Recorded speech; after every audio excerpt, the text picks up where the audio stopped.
it's always worth stressing with this that for the overwhelming majority of people, this is going to be, who get it, this is going to be a mild to moderate illness. Don't forget that even if you get this illness, for the overwhelming majority of people, even in the elderly groups, it will be mild to moderate. It is clear that the risk is very heavily weighted towards older people, but I think people translate that into, if I'm old and then I get it, I'm likely to pass away.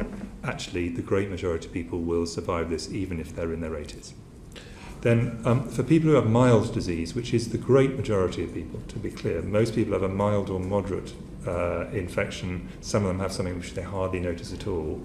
To make an obvious point to all of you, but it's worth reiterating, the great majority of people will be managed at home.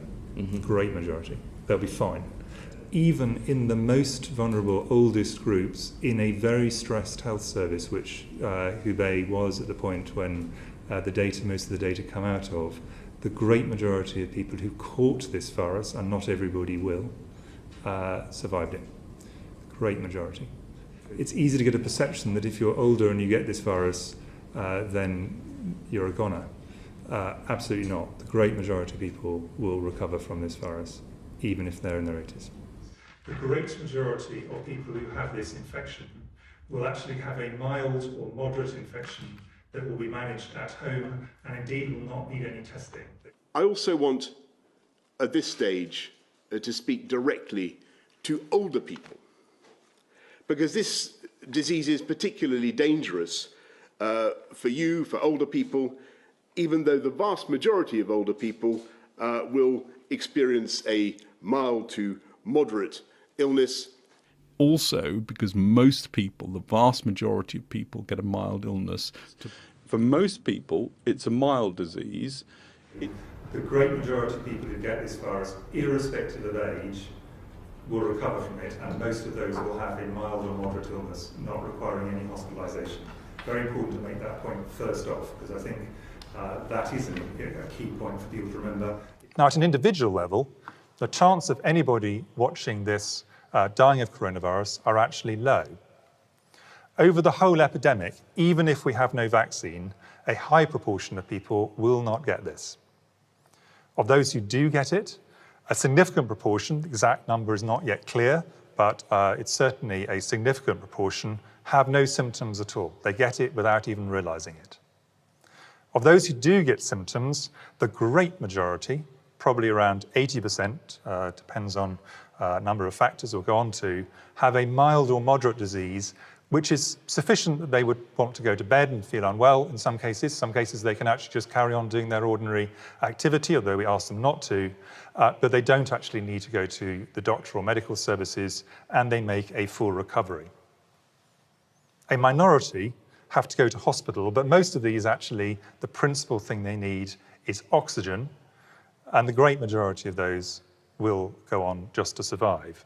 And then a minority have very severe disease, may need ventilation, and of those, some sadly die with current treatment. But, important to stress, even in the most high-risk group, the majority of people who actually get this infection do not die. But even for those who get symptoms, these are the case fatality rates, and even in the oldest group, people over 80, re-stress, the majority of people who catch this will survive. But equally, the fact that actually the great majority of people will not die from this. And I'll just repeat something I said right at the beginning, because I think it's worth reinforcing. Most people, a significant proportion of people will not get this virus at all, at any point in the epidemic, which is going to go on for a long period of time. Of those who do, some of them will get the virus without even knowing it. They will have the virus with no symptoms at all, asymptomatic carriage, and we know that happens. Of those who get symptoms, the great majority, probably 80%, will have a mild or moderate disease. Might be bad enough for them to have to go to bed for a few days, not bad enough for them to have to go to the doctor. An unfortunate minority will have to go as far as hospital, but the majority of those will just need oxygen and will then leave hospital. And then a minority of those will end up having to go to severe end critical care, and some of those, sadly, will die. But that's a minority. It's 1% or possibly even less than 1% overall. And even in the highest risk group, this is significantly less than 20%, i.e. the great majority of people, even the very highest groups, if they catch this virus, will not die. And I've really wanted to make that point really clearly. And if you look at the